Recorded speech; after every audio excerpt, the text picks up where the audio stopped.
Okay, I'll share my screen. There we go. All right, welcome everyone. My name is Ann Adams, and I'm the network coordinator for Maine Early Childhood Outdoors, nonprofit organization in Maine, supporting outdoor learning and nature-based experiences for children 0 through 8. I'll put our website in the chat later, but you can check out all that we do at MaineECO.org. And today we're here to share some information about a really unique and wonderful professional development experience that we offered last year and are excited to offer again this year. And I'm joined with Carol Middleton from the UK. She works with Under the Hazels. I'm going to let her introduce herself in a moment. But Essentially, this is a partnership between MaineECO, Under the Hazels, and Wolf Pine Collective. And Susan Klobowski is the representative from Wolf Pine Collective and serves as the host site, but she's unfortunately out sick today, so you won't be meeting her, but she is definitely available to support as we move through this training. And she's a big part of it. I introduced myself and MaineECO. I will also, for Susan, say that Wolf Pine Collective is a space in Waldoboro, Maine. Really wonderful outdoor space that is for collaborative learning and is serves as our host site for this training. And then I'm going to let Carol introduce herself and Under the Hazels in a moment. But the way the partnership works is that MaineECO and myself, we run sort of all of the registration and the marketing. It's on our website. We're really happy to support this training. And then Wolf Pine Collective and Susan, they serve as our host site, so that it takes place on their property, and she's a big part of the training with Carol as the host. And then Carol comes over as the training facilitator. So she has the content and the expertise she brings so eloquently to us. So that's how the partnership works. And we offered it last year as a pilot program, and we're definitely offering it again. And our plan is to offer it every summer in Maine. So if this year is feeling like, it doesn't work, or it doesn't, I needed more time, I maybe can't afford it this year. Our hope is that this is a consistent offering every year that folks can count on and plan for. So just keep that in the back of your mind. Uh, Moving, so we're going to jump right into some information about the training. Susan usually talks about this, but I'm going to take a stab at it. Lodging is an important thing to consider. This is a 9-day training that is full days. So it's roughly, 8:30 to 4:30 or full days for those days. One of those days is off. But essentially, we want to make sure everyone is aware that a short commute is really strongly encouraged. That I think Susan shared that last year there was someone who had an hour commute, and even that just feels like a lot after several days in a row and long days of practical training. So trying to get yourself here and somewhat local for those days is an important piece to keep in mind. And we offer a lot of support for figuring out your lodging if you need it. If you're good on your own, then great. No need to collaborate or partner with us, but if you need support or you want to, for example, you wanted to lodge with other participants or set up a shared cost there, then we're happy to facilitate that. Or if you're struggling to find lodging, we would support you in finding some. And we also, we understand that the cost of lodging, which is not included in the training fee, could be an additional barrier. So if you're running into that as a really significant barrier, then you can reach out. We are a small community in Maine, and we want to, we can lean on each other and find help there. I know I have a guest room that I have offered up before, and so, there are things in the community that we can access. So there's a lot of support. Just some specifics about that. The training takes place in Waldoboro, Maine, and there are no hotels sort of nearby. If you're familiar with Maine, then you know that that's not That's not odd for that to happen, but there are definitely several nearby campgrounds, which is a recommended approach. There's certainly Airbnbs. I will warn you that it is summer in Maine, so Airbnbs fill up fast and they can be costly at times. But there are some, such as this one, the White Duck Farm, which we think we can probably get again if folks are interested. This is an off-the-grid cabin, so it doesn't have a lot of amenities. It's definitely rustic. But for example, four participants last year shared this for about $20 a night, which was cost effective. It's close by, and they're able to use some of the amenities at the host site in terms of like charging cell phones or charge, like having running water and things like that. So this is an example of an option where yes, it's rustic and off the grid, but it's affordable and it's a space where there can be shared participation. This site is also open to folks camping on their ground as well. We list the closest towns here and also on the website, maineeco.org / forest school has all of the lodging information. So there's a bunch of recommendations and information on there. I think it's under the frequently asked question section. If you go down to lodging, there's a lot of information there around this. So I think that's what Susan would typically say about lodging. But if there's more, Carol, that you want to share, then feel free to jump in. We do want to put a plug in. I think I'm not sure where folks are at. In fact, I forgot to ask you to introduce yourself in the chat. But if you wouldn't mind putting your name and your location in the chat, then that's super helpful for us. And but we do want to say that Maine is an unbelievable place to be in the summer. If you are not from Maine already, then it's a great place to come for a training. And you also have some opportunities to enjoy the nearby. These are some participants last year using the local swimming hole. There's tons of hikes. It's a beautiful area, a great place to be and learn in the summer. So it's sort of we can pitch it as a training retreat type of thing. Without the rest. Okay. Yeah. And now, Carol, I'm going to pass it over to you to talk about the training a little more. Okay. Um, my name's Carol. I've been doing forest school training in the UK for 15 years. Um, Before I trained full time, I was a primary and kindergarten teacher. And the reason I got into forest school was that um, once I did my training and started taking the children outside, it made more difference to the children than anything I had ever done in my life before. All the interventions to support their reading, their writing, their social skills, their physical skills. I was like in clubs every day trying to put extra stuff in. But really, when you take them outside and let them free play, the difference is phenomenal. And I just didn't want to do anything else. It was so amazing and changed my life so much that I actually got a little bit panicky that I couldn't reach all the children that I needed to. There was only one of me. So then I had the brainwave to become a trainer, knowing that every person that I trained could go out and do forest school with loads and loads of children. So really that is my passion. The longer I do forest school, the more people are getting involved. So originally, it was all preschool children, 3 and under, and then gradually it was like 5 and 6-year-olds. And now I find that in the UK, because it's been going so long, it's slowly kind of filtering up. So I'm getting a lot more trainees from secondary school. I'm getting trainees from environmental education. I'm getting people from special schools for children with additional needs.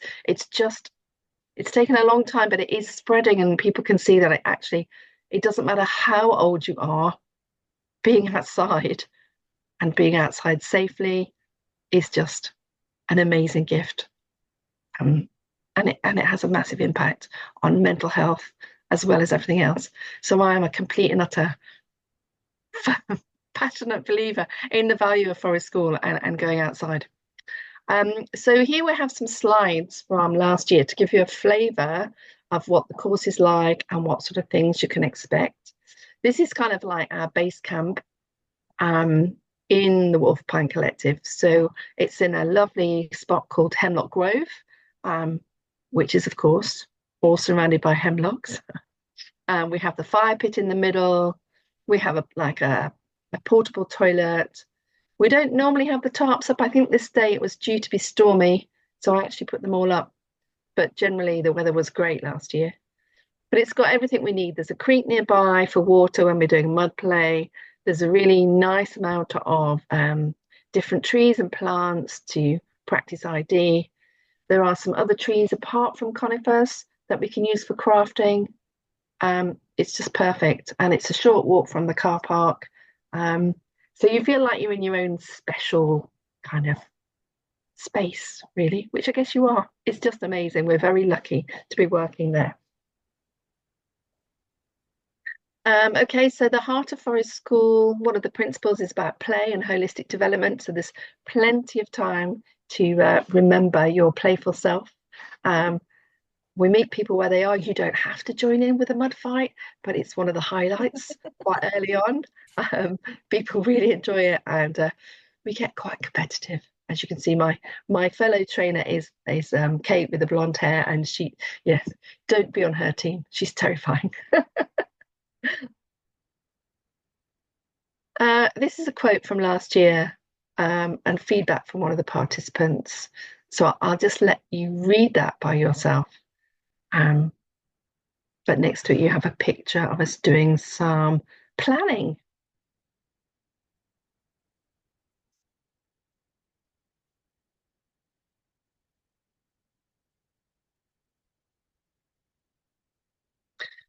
Okay, so one of the things that we spend a lot of time doing is learning practical skills. Um, you don't have to then put them all in practice, but it's my job to give you every single thing that you need, one, to get the qualification, and two, to feel really, really, really confident in a whole range of practical skills as well as pedagogies. So this is, it looks like here Cecilia's putting up the start of a rope bridge. So we do rope construction as well because it's really good for children to work on the rope structures for their physical development. And obviously, you know, as development is holistic, they practice everything else as well. Don't worry if you've never tied a knot before or you can just about do your shoelaces. We practice every single day and we learn them in context so you know that each knot that you use, what it's for and how you're going to put it into practice. Yeah, more practical skills. Here Dot's using a mallet. You can just see it in her hand. We will make a mallet, but what she's actually doing here is making kindling for our campfire. So down on the right of her, you can just see the knife cover, but you can't see the knife. She's actually splitting that big block of wood with a knife. And as you can see, Dot's on we call it a working tarp. So you have a designated working area, which is part of our safety protocols. We have lots of risk assessments and safety protocols so that, you know, whatever age you're working with, you'll feel really confident in using all the kit and all the equipment and know what to do with it. There's one of those rope ladders I was talking about, one of our rope structures. Here's another quote from somebody else.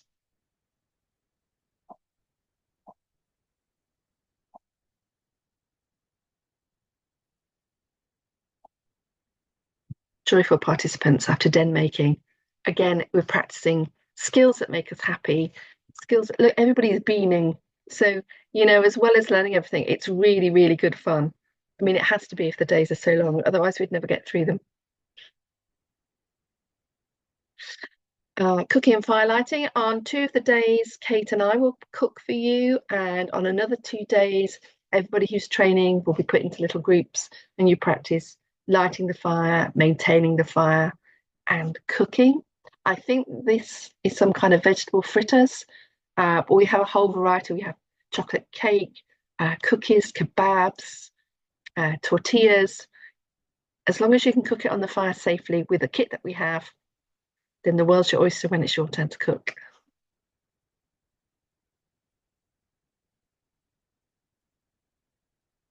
more testimonials. We got really, really, really great feedback.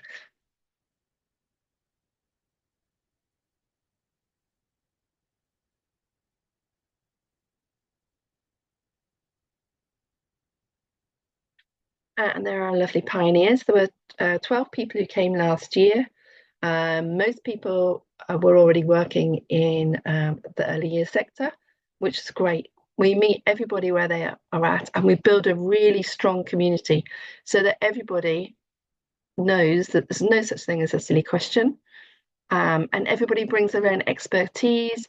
And if you already know more stuff about something than I do, I welcome that, because we all share whatever it is we know in order to gain more between us all.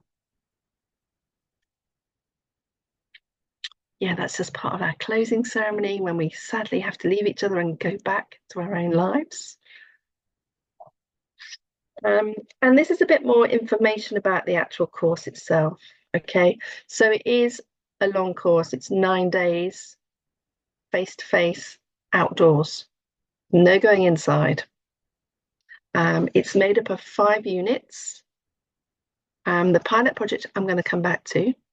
The second unit is learning and development. And that's when we look at pedagogy.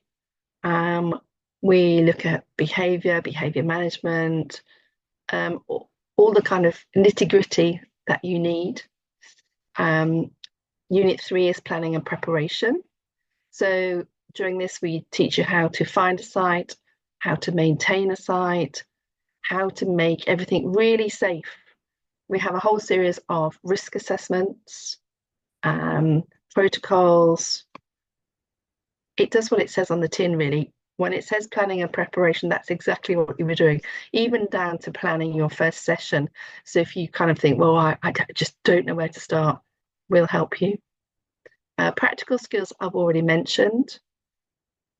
That's Unit 4. Unit 5 is woodland management. And this is about being aware of the environmental impact that you might make on your site.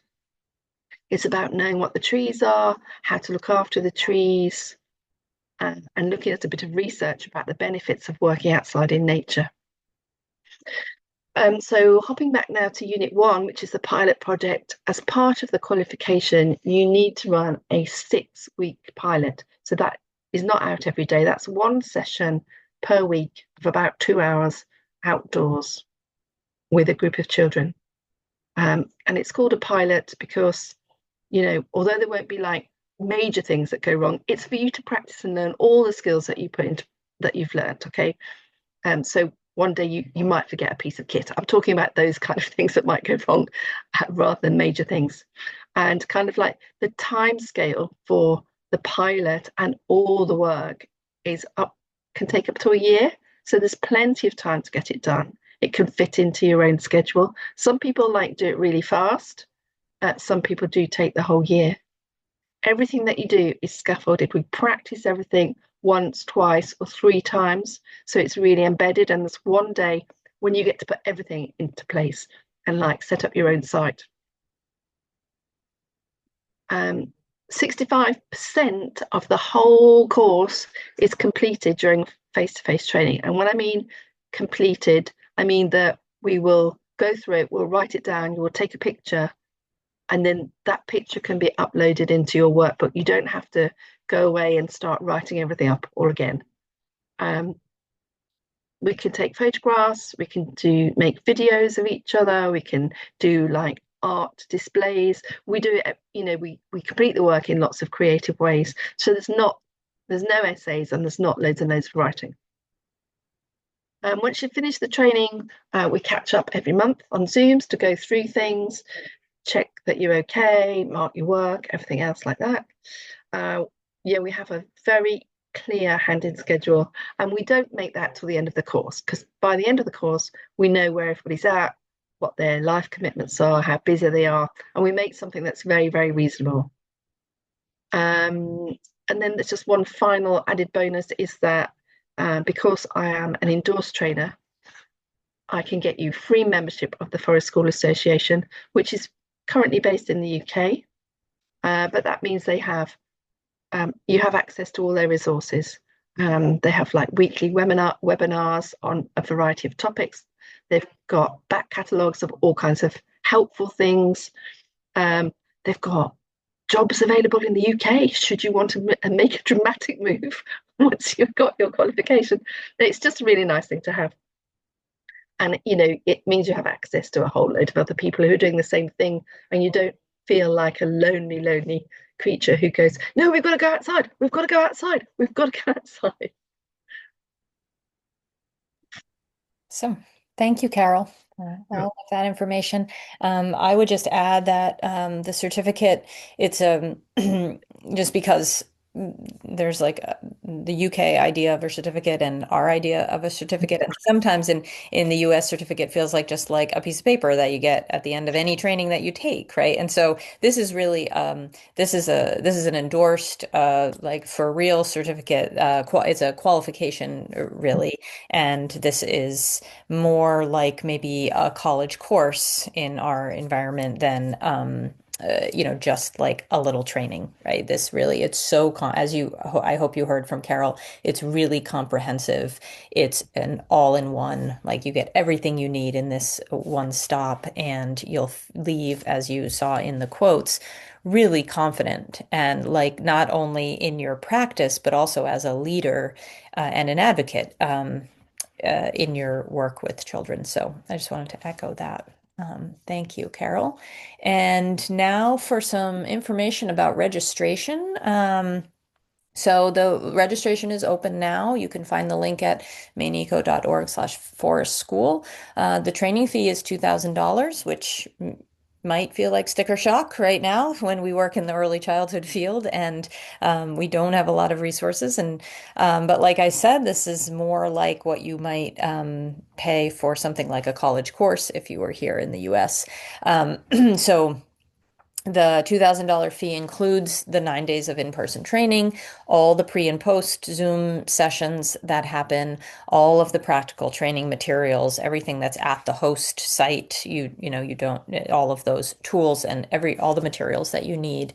It also includes the official Forest School Association certificate, and the registration fee that we have to pay for that is included in your total training fee. So, that is everything that is included in that. It does not include travel and lodging, like I said, and it also does not include food except for those delicious fireside meals that Carol mentioned.